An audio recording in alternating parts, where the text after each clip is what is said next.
Hello, welcome back to the Speaking of Tea podcast, where you listen to your host, Rochelle, nerd out about tea, read you poetry, and as an added bonus since the last episode, try to describe her university degree in media studies. That's a whole adventure. But today we are actually going to be focusing more on tea and medicinal herbs. Um, so today's episode is dedicated to a special event called Podcasthon, where a whole bunch of us podcasters from around the world, like hundreds of us, are doing releasing an episode at the same day, same time, on some kind of charity. And the charity that I chose to talk about today is United Plant Savers, um, which are about medicinal plant conservation. Right up my alley. I really love that I found them. So um, they do research, education, and conservation of native medicinal plants, fungi, and studying their habitats. And what these guys do particularly appeals to me because I love medicinal plants. Through my tea business, Mecca Tea, I am all about making different blends out of medicinal herbs. Camellia sinensis herself is a beautifully medicinal herb too.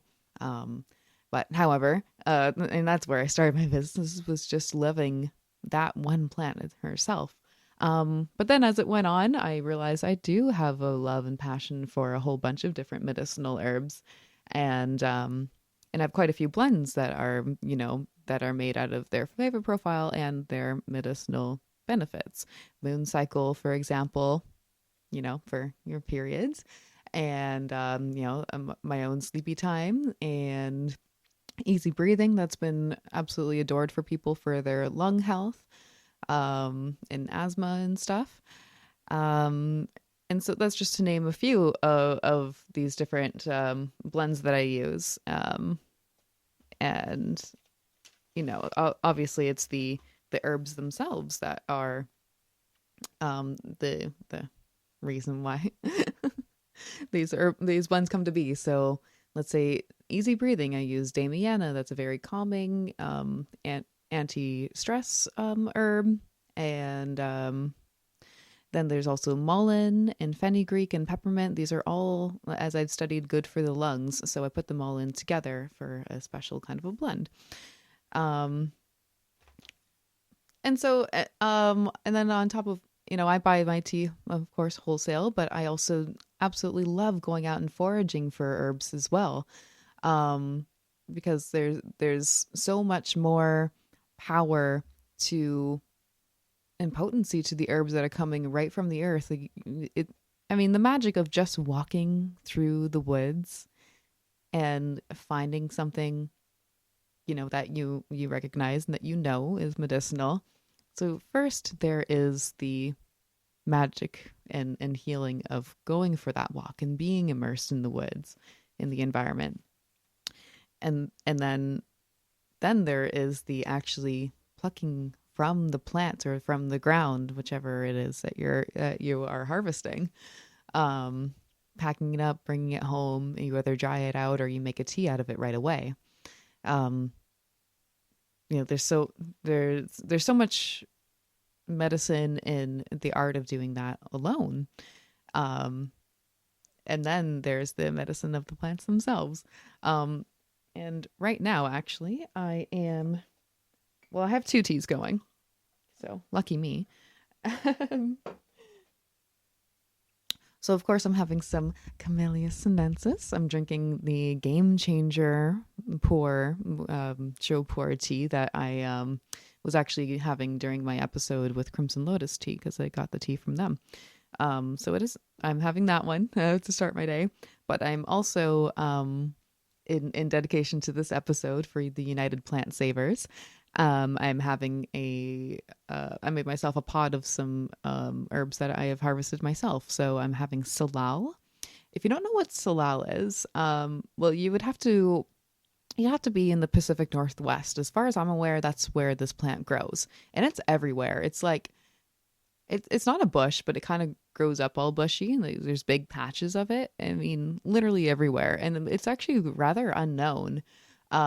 So it's this like big a pretty big leaf, and the stems are kind of like sort of red. But then it's actually more known for its berries, these purple berries that grow on it. And it's more been used in native medicine for well, it's full of antioxidants. That's the purple in it. It's a lot like blueberries in that way. There's a lot of antioxidants in it, in the berries, and they're also used for jam because they're very well, preserved berries for jam. But I've actually fallen in love with the Salal leaf over time. I learned about it not too long since I actually moved to Vancouver Island 5 years ago, and I don't know if it was just like going through the woods and finding it and wondering about it, looked it up, and that's what it is. It's very safe. It's kind of got a subtle flavor if you just steep it very fresh. I found even more flavor and a toastiness in it from taking the leaf and putting it through my dehydrator, and then it comes off more toasty and it's extra nice. So it's got this very strong umami to it.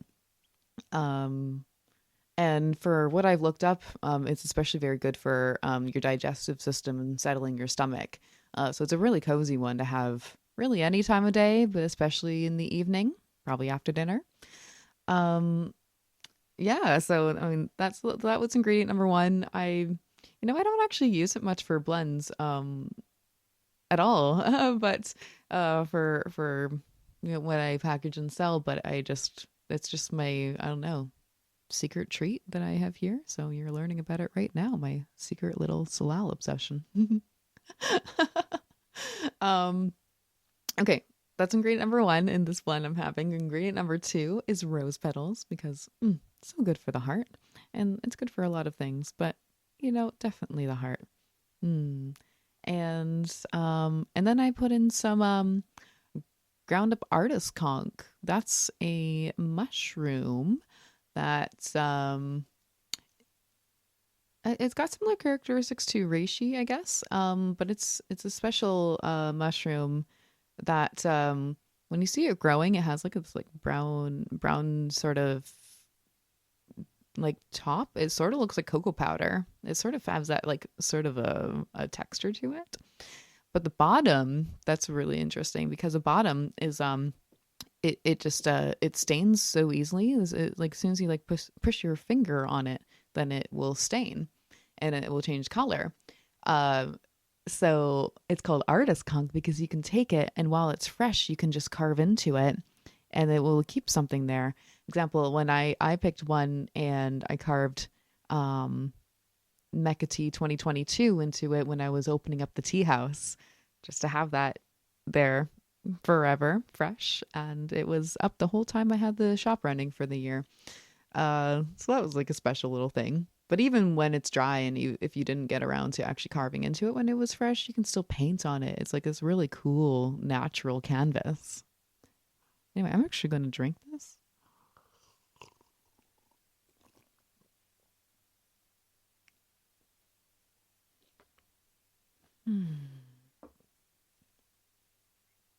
Well, that's lovely. That's just so earthy. The feel of the mushrooms and not psychedelic, not psilocybin, just the feel of mushrooms in a tea is so, it has this like strong umami presence to it. And the rose also fills it out with this floral characteristic, and the toastiness of the salal coming through too is like so. I could be sitting around the campfire and also curling up on a comfy couch in a blanket and just loving life.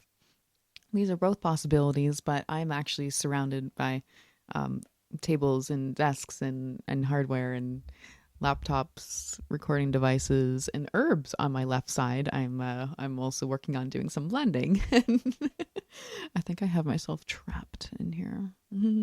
That's fine. That's fine. Anyway, coming back to the United Plant Savers, again, I'm really excited to have found this organization, and it looks like they're actually, well, from 2024, celebrating a 30-year anniversary. So yay, congratulations. I'm glad that you've been doing this kind of work for so long. It's so needed. And the more work that's done in a specific area just spreads out to the rest of the world so that we keep all putting in the effort for conserving our medicinal plants and knowing more about them and learning about their health benefits and everything. Um, yeah. So I'm going to read their mission statement here off their website. United Plant Savers' mission is to protect native medicinal plants, fungi, and their habitats while ensuring renewable populations for future generations. Beautiful.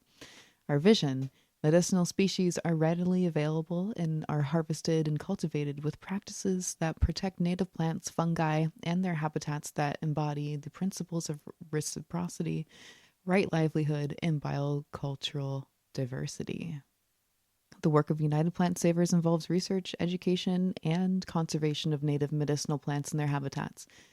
We hope that you will join us in this worthwhile and important mission. It is a nonprofit organization. And that's so awesome. There's a full team of people doing this work, and I'm sure they have all kinds of volunteers all the time. They have multiple journals on their website for you to learn about the local native plants. And now their local native plants is for them in Ohio. But, you know, if you live anywhere in that geographical area in the world, from United States or into Canada, you know, you're going to get a lot of similar plants. I'm so sorry, I'm bad at geography, so that might be a little bit wrong. I don't know if that like bleeds into Canada land, but but it might. But still, having an organization like this and reading their journals, even if none of the plants, there's going to be some spillover, right? Like plants don't know geography. That's the beauty of them. You can find plants here and you can find plants across the continent that are similar, but they're always different based on the land that they're growing from. And that's a truth with tea and Camellia sinensis. It's why your Japanese tea tastes so different from your Chinese and your Taiwanese tea. Even though it's the same plant, it's still influenced by the land and the conditions, natural conditions, and weather. You know, from one year, there might be some really beautiful, just going through an artist conch, because I'm drinking it. And then the next year, it will have a different quality to it. And that could be like if there's a lot of storms or if it was like overwatered, and understanding too, like that there's, the like weather will allow plants or not allow them to grow. So we may have like a really bad year for mushrooms even growing because there's not enough water, or the temperatures aren't quite right.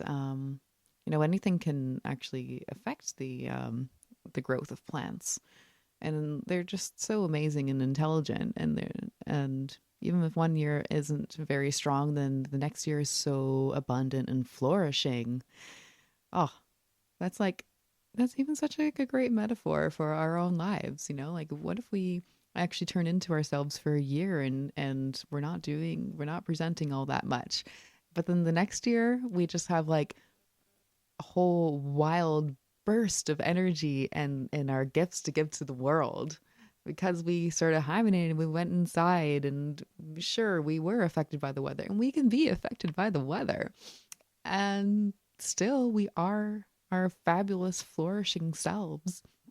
And it just, sometimes it takes time. So there's so much to explore on the website for United Plant Savers, and it's pretty exciting. The more time I've given to just like dive into it, there's a lot. And one thing that really caught my interest, which is super cool, is that they do a artist in residence program. So there are like two main places. One is somewhere in the town. I forget the name of the town right now. But it's in Ohio, and one is this like brick house, and they will have like 4 artists at the same time. And the idea is that they stay there And they do some kind of an artistic experience, and part of what they give back is leaving something in that space, in that sanctuary, for United Plant Savers, for the organization. And that's super sweet, and it gives artists who are wanting to align more with nature and live with the herbs and everything, a chance to, really live that, embody it, and experience it, and use it in their creative power, so to say.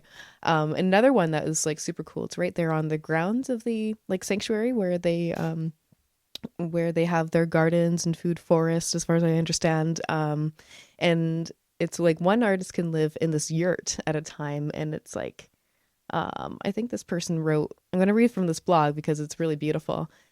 She spent like a 2-week period here, and it just seems so beautiful. And I'm just going to read a part of the blog from this lady named Marie Desprez. And this piece is called Living with the Medicine.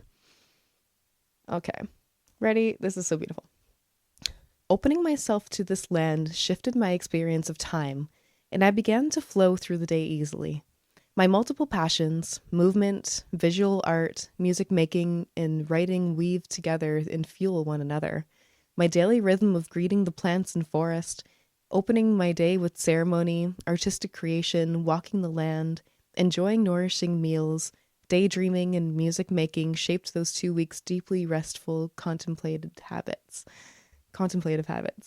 These conditions were perfect for blossoming artistic visions into reality. The artisan wood tables and the rounded shape of the yurt walls inspired me. It felt like I was outside when I was inside. The first project I started was breathing life into a pair of canvas shoes by covering them in tiny, carefully painted flowers in various colors. My memory keepers, in quotations, these shoes carry the wisdom of my footsteps and time spent in the well-cared-for forest and meadows at the sanctuary. When I wear them, they transport me back to the times when I walked along the interpretive trails, learning from the plants. So beautiful.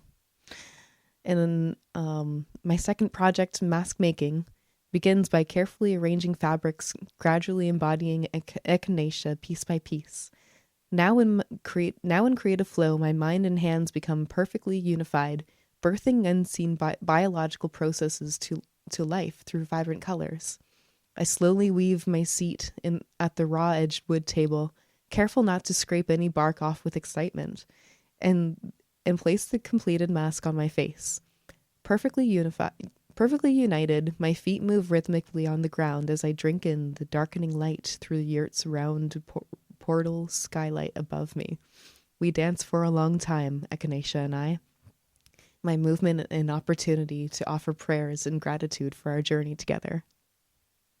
Does that not inspire you to go there? Like, I want to be there now. I want to write a beautiful piece and make music and write. Of course, I'd be there writing myself, writing all these stories and poems and just breathing in the plants. I can just see myself staying in that yurt, taking in the sunlight, just like this woman's writing, and then walking out into the field, into the forest, and just laying there and soaking it all in, because what it looks like is that this sanctuary is a very well cared for space, and that there's just like herbal medicines and food all over the place, and just like energetically taking in all of the magic and love from these plants and the human effort that's gone into caring for this space too. Oh,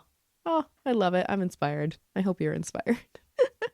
So it looks like for maybe a couple times a year or something, at least they welcome artists to stay for periods of time. So yeah, I mean, if this is something as an artist you would want to do, like, sign up. I know I will be looking into that in future years, because that would be so cool. So cool. And so another part of their website that I was exploring, there's this thing called Bastier's Sacred Seeds Trail. And for those of us in the West Coast, because I'm recording this from Port Alberni, BC on Vancouver Island, this one caught my eye because this is actually more closer to home in the Pacific Northwest, and it talks about how they have worked with the local Coast Salish people from the in whatever in my understanding of land in on the American side. So this is closer to Seattle, or I guess it's outside of Seattle. And I would love to pronounce this properly, but I have no idea. Lushootseed and Twilshootseed nations are the ones that are around that area. Which, coming from an English language, it's beautiful because it has the word seed right in there. I love it. And so this I'm just going to read out of this. The Bastyr University's Sacred Seeds Ethnobotanical Trail is part of an international network of sacred seed gardens created to address the rapid loss of biodiversity in plant cultural knowledge. The vision is to build collaborative gardens all over the world, acting as living libraries and seed banks for the local ethno-medicine plants, bringing together botanists, indigenous peoples, herbalists, and schools. During the COVID-19 pandemic, Bastyr University Gardens brainstormed how it could make the Sacred Seeds Ethnobotanical Trail and educational content more accessible. Love this. I'm just going to skip through parts of this blog here, but on Indigenous Peoples Day, October 9th, 2023, we unveiled our new signs, and we're honored to have a small ceremony and blessing on the trail with Mike Evans of Blue Heron Canoe family and the Tulalip tribe, as well as the Bastyr student of Tulalip descent, who not only taught us the proper pronunciation, but offered songs back to the forest and meadow in Lushootseed. And so there are photos on the next kind of blog here. There's the Bastier's Sacred Seeds portal. They have origins, their vision, trail exploration. So they have links on the website to where you can find the trail and walk it. Myself, this is closer to home, so that'd be super cool to get down to Seattle sometime and explore this, especially because I'm just here looking it up, but it's right there. It's right there. I'll have to get off an island, but it's still right there. So I love this initiative, and with this organization being based in Ohio, it's just showing that they are going farther. Like they're not containing what they're doing within a certain piece of land and geographical region, but they are expanding out the efforts to I love that. What do they call it? Like a seed library or something? I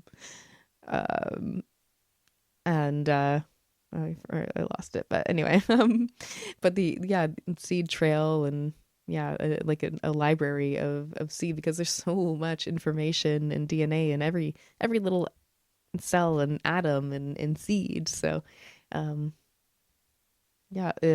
so anyways, I really like that idea. Further on, there's also the International Herb Symposium, which is looks like a 4-day event. They bring together a transformative gathering in the heart of Cincinnati, Ohio, to celebrate the rich history, spirituality, and eclectic roots of herbalism. Love it. So the one that's coming up for them, it looks like it's a yearly thing. It's September 12th to 15th, 2025. So that's also something for my bucket list. Maybe I can get out to there. But I love this. Eclectic medicine, alchemy and plant spirit, cultural traditions, kitchen apothecary and medicine making, reciprocity. So you can be part of an herbalist community, explore the history and spirituality of herbalism. So So there are like tons of classes that are going on for days during this event, and I'm sure like forest walks and just meeting people who are all into herbal medicines and taking care of the earth and the planet. I love this. Like this is right up my alley. Speaking of tea, because I love medicinal herbs, and it's yeah, um, something I would definitely encourage other people to go to as well, especially if you're local, because I don't know, am I going to get across the country for that time? Who knows? But it would still be really awesome. Great learning experience. I know I would take so much out of that. What I also noticed on their website too was that they have like a whole like map of herbalist like stores or companies and this and that. So um like that's across America and in Canada and stuff. I don't know if it was like global little pins there too. But anyway, that's super cool. Um so I gotta get Mecca on there at some point because I want to be part of that map. That's cool. um so they also offer this program. Looks like that there's a medicinal plant conservation certificate. And so looks like they maybe hold it like maybe a couple times a year. It's a 4-week program on site at their, oh, there we go, Rutland, Ohio. Now I have the actual spot. um and so that's cool. Like there's lodging, there's classes. I'm sure there's tons of forest walks and getting to know the plants. Maybe you're planting things and maybe you are harvesting, learning about the medicine, of course. Um, and so it looks like this organization has done so much over the years. I lost how long they've been doing this before, but it's like at least been like 20 years. So they have people who are very well trained and like not only well trained but very experienced with all these plants and herbs and medicines. And I really love that there's so much emphasis on the herbal medicines and because we all need to be a lot more aware of it in this world. If you know anything about me, I am so not giving a crap about more pharmaceutical drugs, only if like dire necessary. Like this is the only thing that's going to help you, but like I don't think it should be so prevalent in this world, because the earth has so much to give us. It's endless how many plants are out there, and like when I'm looking at the herbs and stuff that they're talking about on the site, like I have a lot of herbs in my domain here, and I blend with for Mecha tea, and I have a fair understanding of a bunch of them. But then like when they have a whole list of herbs, it's just like, oh my god, I am barely scratching the surface of what I'm aware of, and especially like plants that are just like native to this continent. Um, like I'm like I know nothing, and I love it. I'm so I think I mentioned in the podcast before, the beginner's mind. I'm so excited when there's more things popping up that I have no idea about. I'm like, oh yay, there's more to learn. Oh my gosh, there's so much more medicine than I was aware of. Because like if something's not helping me and I'm fairly certain it should have a certain effect, then it's like, oh my god, great, there's more options. Yay! Never have to slow down the quest of discovery for herbs and things that are going to help you. Just keep learning. And on that note, you'll also have a specific list here for species at risk. So they have plants that are critical and at risk and in review. So stuff that they're maybe aware of, but I guess like, you know, maybe we put a little more work into planting them and this and that. Yeah, and like there's so many things here that I have never heard of myself. Well, some I have, but others I'm like, what is that even? One that totally caught my eye and I love the name is false unicorn, And unfortunately, this false unicorn is in critical risk. Oh my gosh, let's save the unicorns, even if they're false. I don't care. um, it's I'm gonna hop down to my favorite part of what the plan is about, and it's the medicinal compounds. The rhizome of the false unicorn root has been found to have a combination of steroidal saponins as well as aglycone diosgenin, and oh my gosh, I'm sorry, I can't pronounce this. It has been used historically to treat menstrual issues and in an attempt to improve fertility, and has modern uses as anti-inflammatory as well as treatment for ovarian cysts. So, wow, very, very powerful. I don't know why it's a false unicorn. I mean, it looks like it has like a white top with a like little flowery. I don't know how to describe it. um, yeah, it looks unicorn-like, so I don't know about this false thing. But let's save that because I think it's great. Oh my gosh, other common names: blazing star, devil's bit, fairy wand, false unicorn root. Okay, cool. Anyway, there's a lady slipper orchid, elephant tree, peyote is in critical, sandalwood, sundew, trillium, Venus fly. Oh my gosh, Venus fly traps are critical. No, those are. I mean, my mind automatically goes to Mario because I grew up with it. What a strange plant! Like literally it eats bugs. It's like the most like human conscious plant that's going to be part of the zombie apocalypse. Not saying that it should be in critical, but maybe it's a little bit terrifying. I'm just kidding. That's a joke. I'm sure there's a lot of good reasons for the environment that it is there. And I mean, yeah, I actually would love a bunch of plants to help me eat the flies so I don't have to deal with them. Imagine just like hanging out in the summer where there's a bunch of flies, but you're like surrounded by a wall, like a whole circle of Venus flytraps, and they're just munching away. Love it. Love it. um,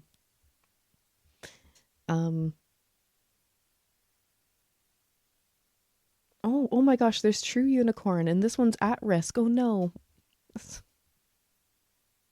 You can just see where my interests lie. Save the unicorns.